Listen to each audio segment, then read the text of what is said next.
With the Affordable Care Act, when you look at the Affordable Care Act, you have a lot of different responsibilities that you have to look at based on what size you are. And we go through, this is what we're going to talk about to begin with, are the requirements, who's required to report, who's required to track, how you're going to do your reporting, and the penalties for noncompliance. So some of the basic ACA requirements that should already be in place in your plans are dependents to age 26. So everybody knows they're going to be covering those people if they're under the age of 26. Your flexible spending annual limits. So you want to make sure that you're following those rules and that they're in place. Summary benefits of coverages. That's your SBCs. Those are given to you if you are fully insured by your carrier. And if you're self-funded or you're using a TPA, you need to make sure that you're getting out that to everyone. That is $1,000 a day penalty for not handing those out as required. And for those of you that are over 200 and have dispensed over 250 W-2s, you know that you've been putting medical premiums on your W-2s. One of the things that you're going to have to do going forward with these 1095s, it is a different number, and we'll talk about that as we go through the PowerPoint that you'll be loading in your 1095. We're also going to talk briefly about the ACA affordability to employees. As you know, most of your groups, if you're fully insured, your PCORI fees and your reinsurance fees have been built into your rates. For those that are self-funded on this call, you know that this July you paid your PCORI fees, so that's been done. We're going to talk too about variable hour tracking and the calculation of full-time equivalents. And for those of you that are over 50 full-time equivalents, you need a tracking policy and procedure that defines your measurement, administrative period, and your stability period. And the first thing you really need to understand is, are you over 50 full-time equivalents or under 50 full-time equivalents? So when you look at that, you're going to, and we have a slide that we'll go through exactly, if you have over 50 regular full-time people, you know that the Affordable Care Act full-time is 30 hours per week. So you can count all those people as one person. If you're over that, then you absolutely know you're more than 50, so you have to follow each portion of the law. Who's required to report? The Affordable Care Act law says that nobody has to offer benefits. Before the law, you didn't have to offer benefits. Now you don't have to. The difference is if you don't offer benefits now and you're over the 50 full-time equivalent mark, you could have a penalty called the employer shared responsibility, and that's going to be penalized if for not offering affordable minimum value coverage to anyone who averages 30 hours or more per week based on your own measurement period. If you are under 50 full-time equivalents and you are not self-funded, there's no mandates that really, you need to make sure that you're doing your summary benefits of coverage, and you need to make sure you're giving out your notice of exchange. Notice of exchange goes out to all new hires, and that really is something, it's a DOL notice explaining that anyone can go to the exchange. If you are a small group, though, under 50 and you are self-funded, you do have to do the 1094 and 1095 reporting. But you will not be required to do the tracking of your part-time employees. This slide kind of just shows you an easy look at where do you fall. Like Mike said, if you're self-funded, no matter what size you are, you have to do the reporting. And you'll look at it and you'll see either 1090, we say 1095, but it's specific to 1095B, 1095C. That depends on what size group you are and whether you're fully funded or self-funded. So you look at this bottom through the line and see who has to send which form and what form number that you use. Okay, and now we get into what and when do I have to do this. For those of you over 50 on the 1095C, basically statements, participant statements by February 1st, 2016. Typically, standard best practice would be to have them go out with your W-2s because this is going to be the first time that your employees will actually get this new tax document.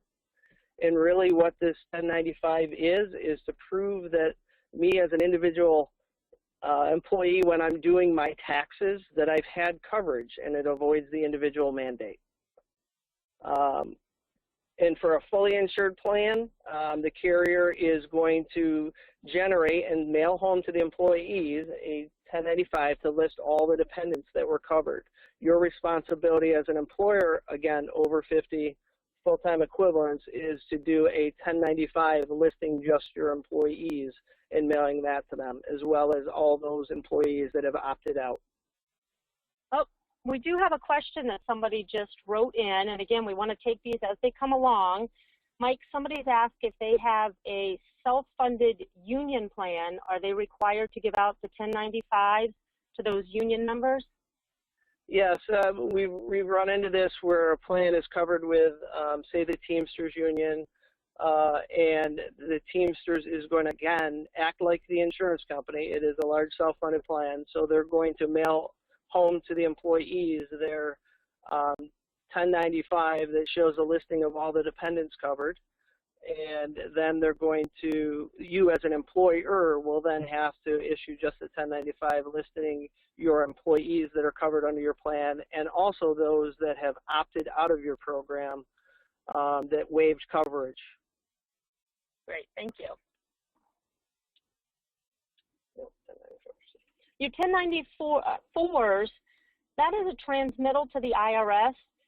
So they're due after everything, and again, these follow the same rules that the W-2s follow, and then your transmittal of your W-2s. So the 1094C needs to go to the IRS by February 29th if you're filing by paper. Now, if you are over 250, you have to do it electronically, and those are due March 31st. And when you're looking at the 1094Cs, you're going to have to do those in that time frame. They really are just an overcap of all your 1095s. There's a cover sheet, and then you have to send copies of your 1095s.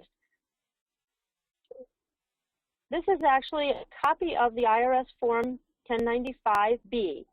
When you look at this, you're going to be using this form. If you're a small self-insured company, you're going to fill out the first top portion based on the policy holder, the employer that sponsors the coverage, go through who issues the coverage or the coverage provider. The most important part that you need to get the information on is at the bottom here when you're looking at this, and you have to fill out all the covered individuals. So when you look at the 1095s, what they're used for, the IRS is using these for proof of coverage. So last year, when you did your taxes, there was that question on your taxes, or you had your tax person do them, and it said, did you have coverage for the last 12 months? And everybody just pushed yes. So there's no fines, and there's no way that the IRS could check that. This year, for calendar year 2015, everyone's going to get a 1095, and it's going to show that they had coverage. So if they don't have coverage, then they're going to be sent to another page on their taxes to pay the individual mandate. So anyone, if you're self-funded, you're going to produce these 1095s for all participants on your plan. So any belly buttons on your plan are going to get these, and then you're going to look at, if you're fully insured, your employees. So fully insured, you're responsible for your employees. Self-funded, you're responsible for your participants. So remember, if you have any directors on your plan, if you have any COBRA people on your plan, if you have any retirees under the age of 65 that are on your plan and you're self-funded, they're also going to need that 1095. When you look at the bottom, the covered individuals, you're going to put who's had coverage and what months they've had coverage. So you may have an employee who had coverage, they had their spouse on the plan for a couple of months. Each month the spouse is on there, you're going to check the box. Or maybe they had a baby in June, so the baby's going to be listed there, and the coverage would be June through December if those are the months that they're covered. If they got divorced and they got a second wife, you're going to put them, the second wife had coverage on what days, or husband. For Social Security, we work with a lot of clients who have said that they don't capture the Social Securities for the children.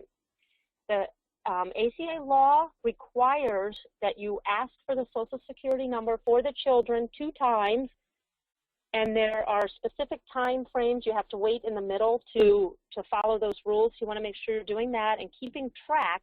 So if you do get audited, you want to make sure that you asked for it.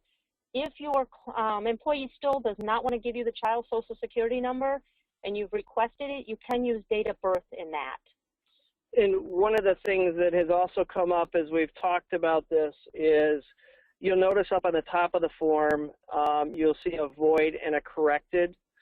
Bottom line is you're no doubt going to have an employee who this 1095 gets generated to and says, hey, I got married on December 31st, or I had a child over the Christmas vacation, and they don't reflect on my 1095.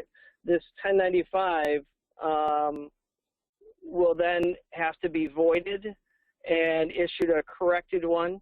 And when you think about the timing of all of this, they did allow for enough time to get these corrected and completed prior to the 1094 summation submission of the 1095. So by March, all this data will be accurate of those people that are enrolled under your plan.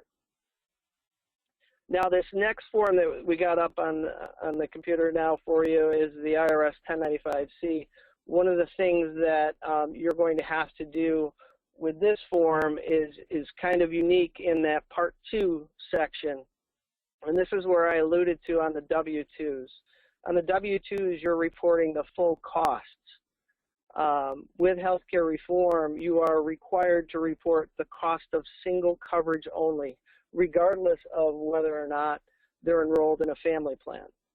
And if you have an off-cycle renewal where your plan renews, say in June, you're going to potentially have, well, you probably will have 2 separate costs of single coverage. One cost from January through May, and then the other cost from June through the end of the year. And again, you're going to have to report there, each dependent on the plan, check the boxes, and also on this one, you're going to request the Social Security numbers of those children, put in dates of birth if you can't get them. What generally needs to be reported? And this is basically just what we went over on the form. You're going to need all this information for each of the persons. Most of the information you will get either from your payroll company, from your internal spreadsheets or your HR documents, or your carrier. So your carrier is going to know on your billing or your reconciliation billing reports who's covered under which months. Tracking. If you are 50 or more full-time equivalents, you're going to need to track your employees to see who qualifies.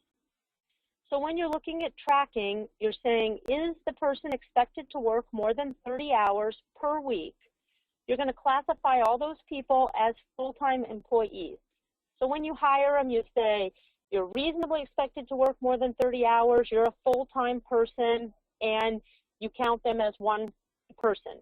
If you hire somebody and you say, you're a variable hour employee, I think you're going to work, 20, 25, maybe 30, I don't know for sure what hours you're going to work, those people you have to track based on your measurement period. So when you look at those to figure out if you're 50 or more, you're going to take all of your variable hours out of all of your employees, divide that by 1,560, because that's 30 hours based on a year, 12 months, and then you're going to get your full-time equivalent numbers. If you add your full-time workers with your full-time equivalents, you'll figure out if you're over 50 or under 50. So a lot of people have seasonal employees. The Affordable Care Act says seasonal employees are people who work 120 days. So they have to work for a certain season, and it's got to be no more than 120. If you can prove, again, you want to get ready for an audit, that they do work only that 120 on a seasonal basis, then you don't have to count them at this point for your 50 or more full-time. You can exclude them. If they work one more day over that 120, they're considered for the ACA a variable hour employee. So this calculation you need to know. And then there was a question, and I'll answer that first question that came up. And the question was, is split funded a self-funded plan? And the background of the plan is, the core of the plan is a fully insured plan. And you're typically taking a high deductible health plan and funding with some portions of a health reimbursement account, or in some cases a flex account, to pay for that. So no, that is not considered a self-funded plan. Right, as long as the core of the plan is a fully insured plan. And then somebody asked, is 120 work days or calendar days? It's calendar consecutive days. So it would have to be 120 consecutive days. It can't, and it does have to be a specific season. So it can't be just a random person that only works less than 120. That's mostly used if you have snow plowing, or your golf course, or maybe a swimming pool, those kind of things. Recreation programs. Right, truly seasonal people. Maybe landscaping or. Tracking employees' hours. Again, really from your payroll system, you're going to be looking at the hours actually worked and paid out during that time period. So if any paid hours are going to be calculated. Paid hours also include, so when you're tracking, if you're over 50 full-time equivalents, you do have to look at your, if you pay them for bereavement days, pay them for jury duty, pay them for any variable hours, that's all going to be in your hours. If you have any employees that are stipend employees, you're going to have to equivalent that stipend to a hourly worked. The law says that if you don't track actual hours worked, you have to count one day as 8 hours, or one day in a week as a week. So you can choose between those two options of what you do. Easiest best practice is to track true hours or to write a job description. So if you are working with people who are hired to go out and do lawn maintenance, and they get a stipend and they're your employees, but you're paying them $5,000 to mow the grass for 3 months or whatever time period it is, you want to just say, based on that, you're reasonably expected to work an average of 10 hours a week, or whatever it is that that stipend is worth, so that you can track hours to that. And when you're tracking hours, the most important thing to do is focus on your part-time employees and your variable hour employees. Track those. Your full-time benefit eligible people are already receiving benefits. They qualify. So you're really trying to determine whether or not your variable hour employees qualify. And then one of the other bullets on this slide is, did the coverage provide minimum value? If you're in a fully insured plan, most carriers have been giving you on your renewal rationale that this plan meets minimum value. If you're self-funded, out on the CMS website, you'll be able to get to a minimum value calculator and be able to do that. Our recommendation is that you always, if you're in a self-funded plan, run that on a calendar basis. There's about 10 fields that you need to populate, and it'll come out and say that your plan meets minimum value, and just file that away, because in the future there will be ACA audits. And if you need help with that, you can certainly contact your CPI rep and they'll help you through that. Tracking employees, you have to track based on breaks of service also. So when you track them and somebody's been gone for 26 consecutive weeks and no hours, then you start their tracking period again if you bring them back. So there's a different rules within this on the tracking. If you're over 50 full-time equivalents, you really need to look at some kind of a tracking system or way to do this, so you're capturing each individual's data by their dates of hire. And one of the things that's very important for you to think about on tracking part-time employees is that whatever measurement period that I pick, based on their hire date, I'm going to track them for 12 months. So I've got a group of people that, if I choose the 12-month measurement period. So bottom line is every new hire is going to get their own measurement period for the first year, and then they'll roll into your standard measurement period that you established. And this tracking, remember, it's only for those that are over 50 full-time equivalents. So if you're under 50 full-time equivalents, your obligations are to get the notice of exchanges out, get your SBCs in place. If you're self-funded and under 50 full-time equivalents, then you have to do the IRS reporting. Tracking is for those that are over 50 full-time equivalents. So the law says you have to offer benefits, minimum value affordable benefits, to anyone that's over 30 hours per week based on your measurement period, or you're going to have a fine for that shared responsibility. So you're going to need a policy in place, and you're going to choose a standard measurement period, an admin period, and a stability period. Measurement period can be between 3 and 12 months. All of our clients that we've worked with, we've recommended a 12-month period, and that just makes sense because it's a longer time frame to make sure that somebody either averages 30 truly or doesn't. So anyone who averages 30 hours per week over your measurement period gets treated as a full-time benefit person, and they get offered benefits to avoid the shared responsibility.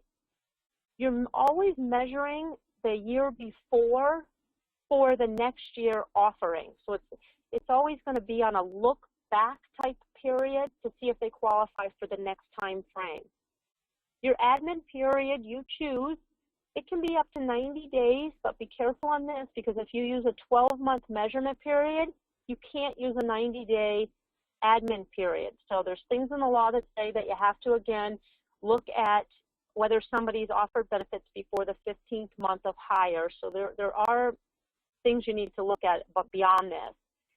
The admin period is when you look at that standard measurement period and you say, yep, they've averaged 30 hours, I need to offer them benefits. It really is what it sounds like, an admin time where you can go out and get the paperwork done and get them set up on your benefits. Your obligation as the employer is to offer benefits to those that average the 30 hours, and you have to offer to their dependents under the age of 26. So you don't have to offer to spouses if you choose not to, and they don't have to take the benefits. So again, we recommend that if you're offering benefits, they may come back and they say, I'm on my spouse's or I don't need coverage. You want them to sign an annual waiver. So when you get audited and they look at this and they say, did you offer coverage? You're going to say, yep, and they waived it. That's why they're not on there. You're still going to provide a 1095 to them, just none of those boxes on the 1095 are going to be checked because they didn't have coverage with you, but you did offer it to them. And then they'll get a 1095 from whomever they're covered with, and they'll use that one to prove their coverage. And now we get into the stability period, and one of the things on the stability period, and I'll cite an example. We met with a group, and they had picked a 3-month measurement period. And this is another one of those things that you need to just pay attention, and really their goal of setting a 3-month measurement period was because we can just measure for 90 days and then we're done. The stability period, you'll notice at the bottom statement, has to be a minimum of 6 months. So in this instance, when we start talking to the group about this, we say, okay, you're measuring them for a 3-month period of time, and yet you're, from a business perspective, you're exposing yourself to make it affordable to them for 6 months. So knowing how your population is and assigning the right policy is really important, because there are little nuances of this policy that you need to understand.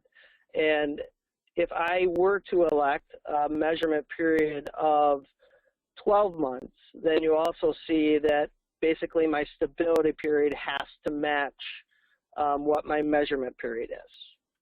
And the stability period is how long you have to allow them to stay on the plan.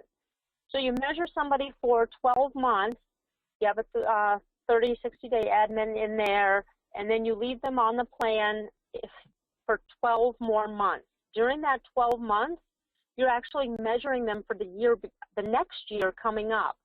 If you have somebody who doesn't average during their stability period the 30 hours for their next year's measurement period, then you will be not offering them coverage the next year, and when they get off of it, you're going to offer them COBRA. Oh, Mike, we have a question. What happens in the stability period if their hours are cut and they don't have money to pay for the coverage?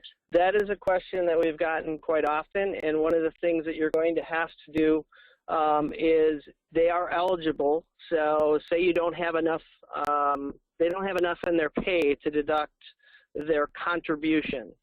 Your first obligation is going to be to invoice them and collect that premium from them in a check.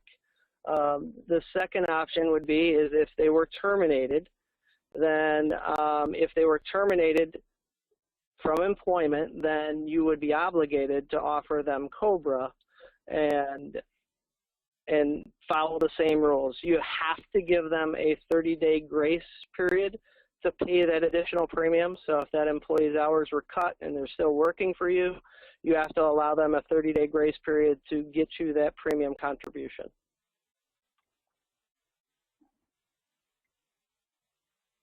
And this is just a front page copy of a measurement written policy for your measurement, your stability, and your admin period. Make sure, again, this is for those of you that are over 50 full-time equivalents, you want to have this in place. And what you're really doing is you're preparing for an ACA audit. When they audit, they're going to say, what's your policy for measuring people and how do you follow it? Affordability and minimum value. Remember we said your obligation as an employer of 50 full-time equivalents or more is to offer everybody who averages 30 hours or more per your measurement period policy affordable minimum value coverage. So when you look at this, how do you figure affordability? Affordability, you can choose between one of these three options, and you can choose by class of employment if you want to. So coverage cannot cost the employee any more than 9.5%, and for 2015, it's actually 9.56% of their income, and you choose either the W-2 box 1, that's the adjusted income, or 9.5% of their pay rate, or 9.5% of the federal poverty level. So you want to make sure that you've done this calculation, and on your 1095-Cs, this is the number you're going to put in those boxes. It's not this number, but that's where they're going to see if this number is more than 9.5% of their boxes. And again, we talked about the minimum value. The calculators are posted on the HHS website. And when you go to the HHS website, it'll actually divert you to the CMS website that actually houses the tool. But there is a link already developed. Again, if I'm fully insured, my carriers on their renewal rationale have typically been putting this on the renewal rationale that your plan meets minimum value. If I'm self-funded, the other option, if I don't want to use that tool, is to go and get a certified actuarial report that my plan meets the minimum value. Oh, Mike, we have another question here for you. It's if on the 1095, then all of my employees would have the same number in that box for the affordability? Not necessarily true. If I have a union, and a typical standard in union negotiations is that they would sell out the new hires where they get a higher contribution based on a given hire date in the contract negotiation. So that group of employees hired after that effective date would have a different contribution. And this is of the coverage that's actually offered to them. And lowest minimum value, you configure your affordability offer. So to make that simpler, if you're in a group and you offer 3 plans, you have a low end, a medium, and a high plan, and everybody's offered all 3 plans, you're going to look at your lowest plan that meets minimum value. After you do your calculations, if you find out in this example they all 3 meet minimum value, everybody's offered all 3 plans, you're going to do the calculation off of the lowest plan, and it's single coverage only. So if I have an employee who takes plan number 3, the highest plan available, and they have family coverage, and they're getting a large lump taken out of their check, that's not what you're going to use for the coverage to see if it's affordable for them. You're going to use that lower plan. So now the next decision tree for you is, where do I get all this information to do this reporting? You're going to use a time and attendance system. You're going to get information if I'm over 50 from the payroll to do my tracking and measure the hours. Your HR management system, a workforce management system. If I have a benefit administrative system, I'll be using that as well. And then I have to also look at how am I tracking my FMLA employees, because those hours, that's an exception to the law. We have to count those hours while they're out on a legal FMLA.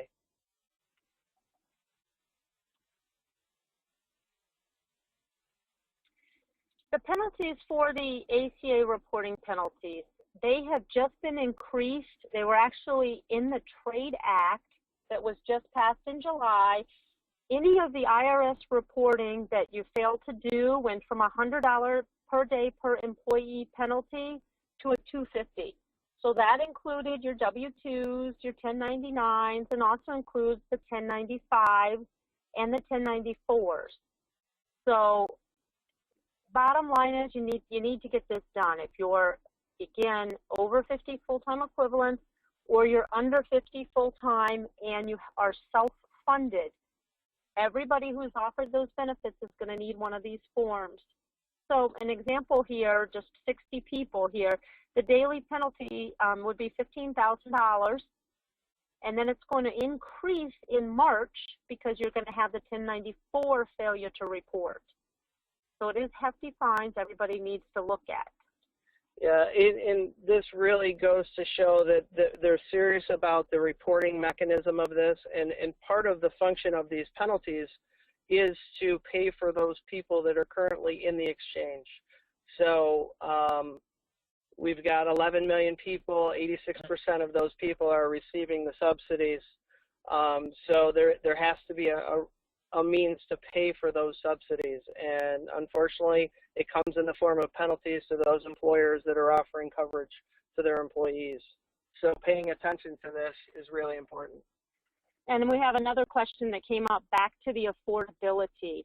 Someone's asking, was the affordability not based on household income? We're talking single and not household. So yeah, back in February of 2011, they actually changed this.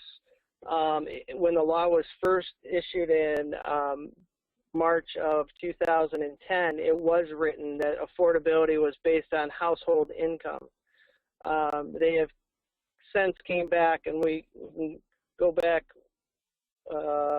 they introduced these 3 safe harbors in response to that, because they realized the situation after we belong to an association called National Association of Health Underwriters. We went down and lobbied against this piece because it put our employer groups in the middle of understanding employees and their household income.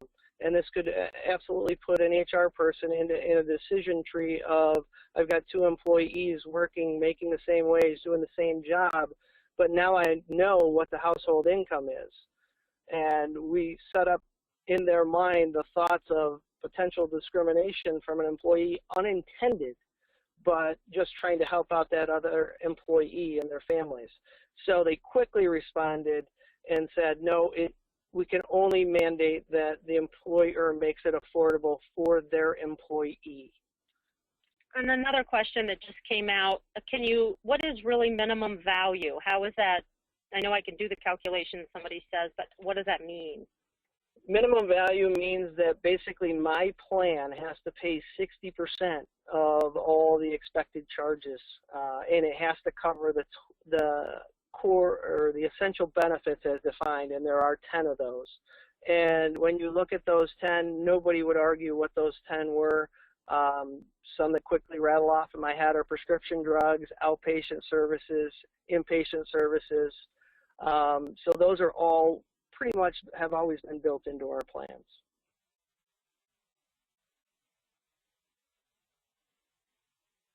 So we'll go through, there's where we were.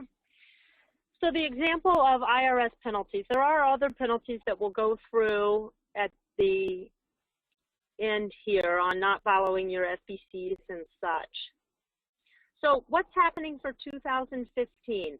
The IRS has come out and said if you give a good faith, timely filing for 2015, they're not going to be harsh on you in that. So they're going to actually go after the people who don't do anything. So if you're over 50 full-time equivalents or you're self-funded small, if you provide your 1095s, you do the changes, the voids, and the corrections as needed, this year you're going to be okay with the IRS. Next year, they're going to look for absolute accuracy in everything that you're doing. Again, this is another form of, anytime you hear in the law transitional relief or safe harbor, that is, we're trying to make it easy for employers to comply, and it allows you some flexibility. But as you can tell by the trade bill, the slide that we just saw before, they're absolutely serious that they've increased it from $100 per day per employee to $250 per day per employee. So they are serious in the fact that they want you to follow through the process. And they do have built in that you can ask for a 30-day extension. You have to do that in writing and request to the IRS for your 1095s. There's an automatic extension for the 1094s. But the 30-day automatic extension does not apply to the employee statements or the 1095Cs.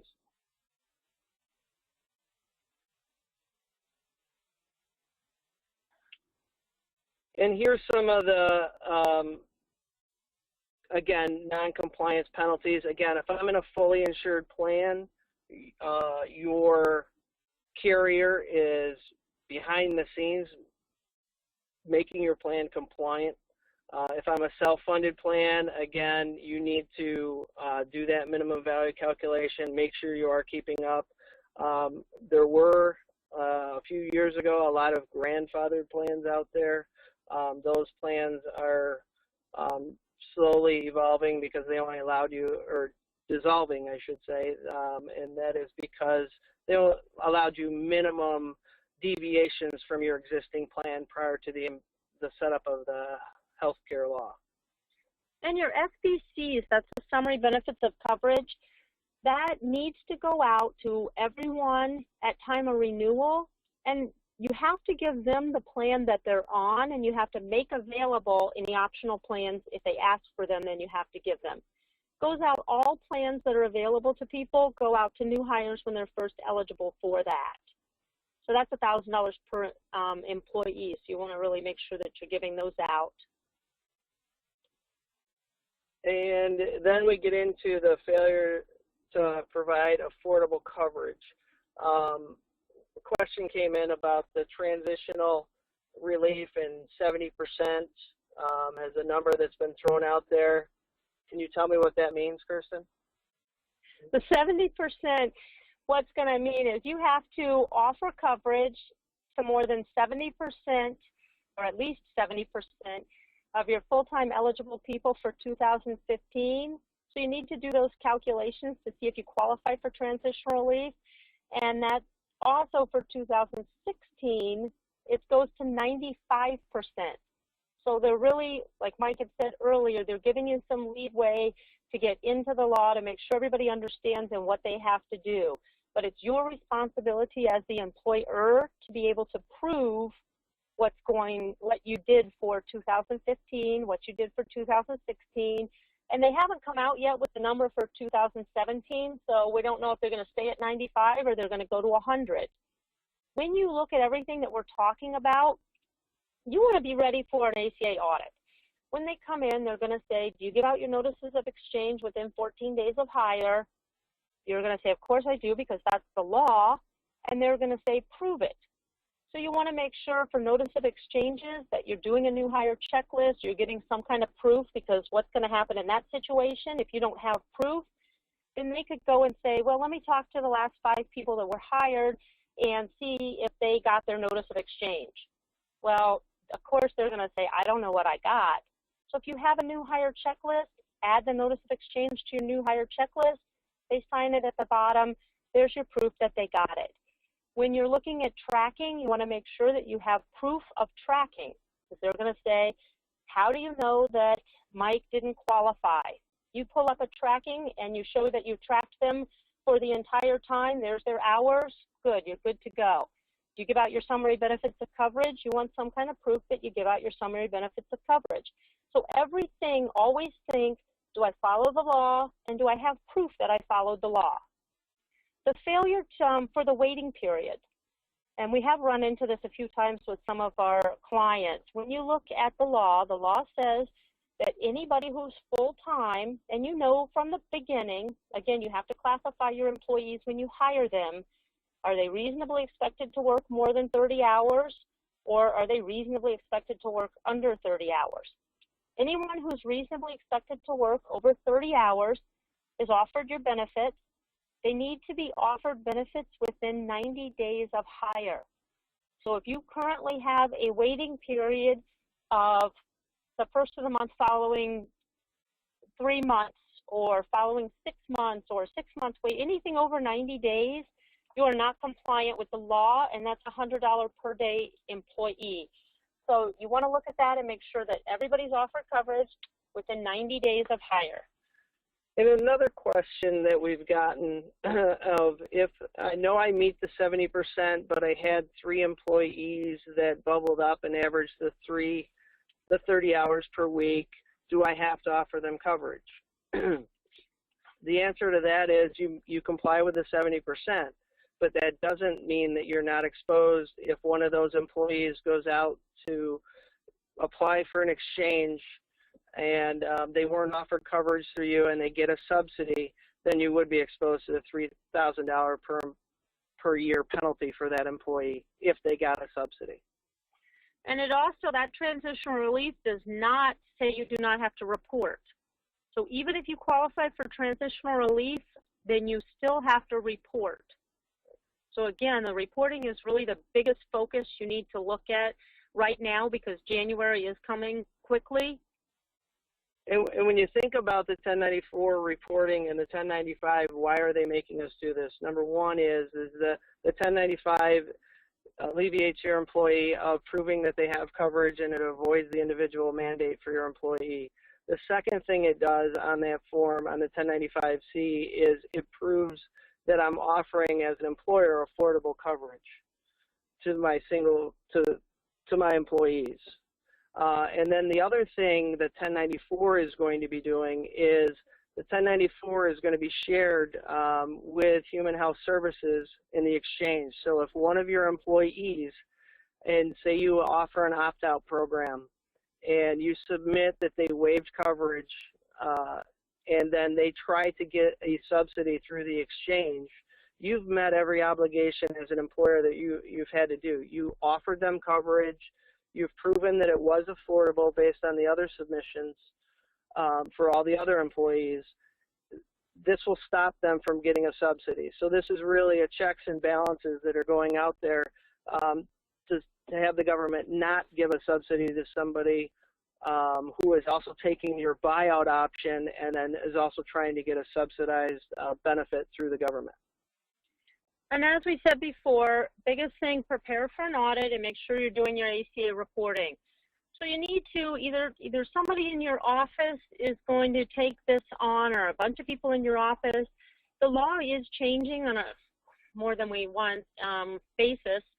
So you want to make sure that you're keeping up with changes. You make sure that you're having your policies in place, making sure that somebody can find those. So whether you're using the smart compliance system through CPI or BAN, you want to make sure you're using some kind of a system that's going to be able to pull up these documents so that you're ready for an audit.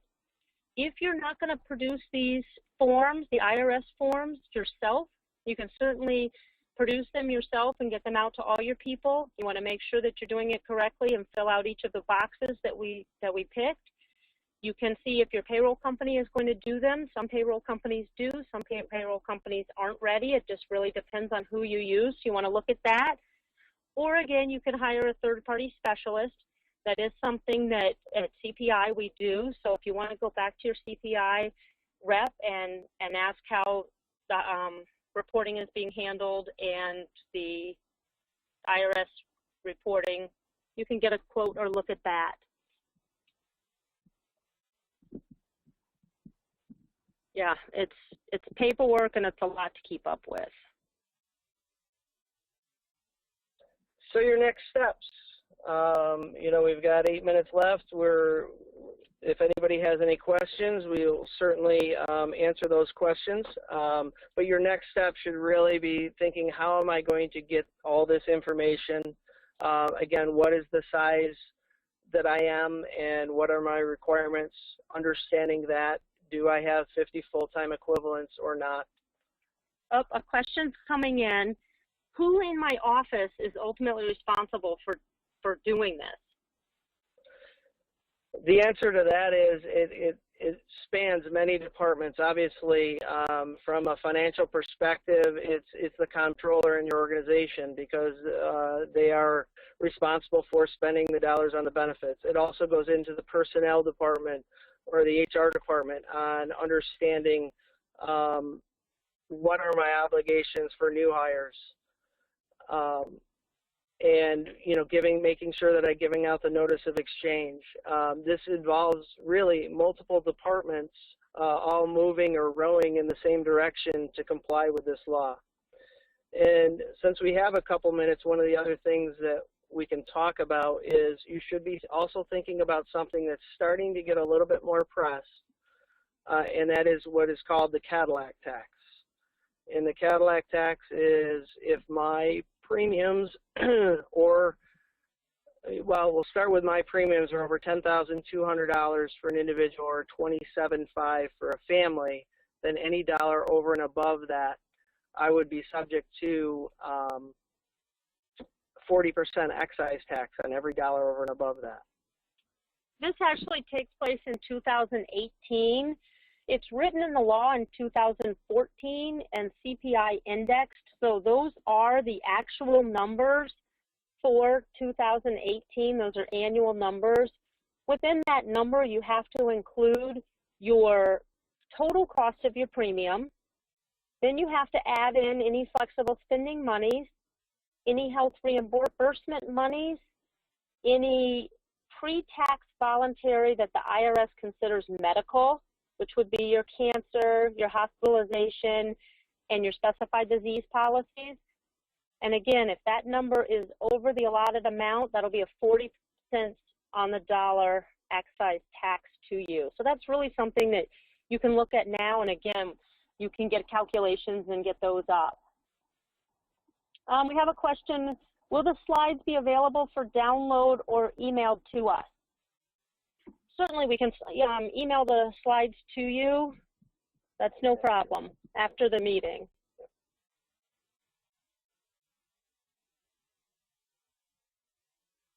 Are there any questions? One other part that, you know, the Cadillac tax, I guess I'll add in, is as that law is written today, it is left to be the employer's responsibility to pay that bill. What is potential in the future, there's several opposition bills, and obviously, you know, we'll have to see where the election goes. But potentially there's one Republican opposition bill out there for the Cadillac tax, and again, it's looking at how do I pay for those people that are receiving the subsidies. This is another pot of money that is going to be used to pay for those people in the exchange that are receiving subsidies. That Republican opposition bill basically says that it's 35% of whatever my employer pays for me will be imputed income tax on my W-2. So if I'll just pick a number, if you're paying $10,000 for my benefit, it's $3,500 of that will be imputed income to me. And then if I am at the 30% tax bracket, then you're looking at roughly $1,000 that I'll end up having to pay Uncle Sam through my tax, or they'll take away from my tax refund. Oh, and here's another question. If I have an employee who was employed in 2015 but just worked in January, they were on the plan, but then they quit, do I still have to issue them a 1095?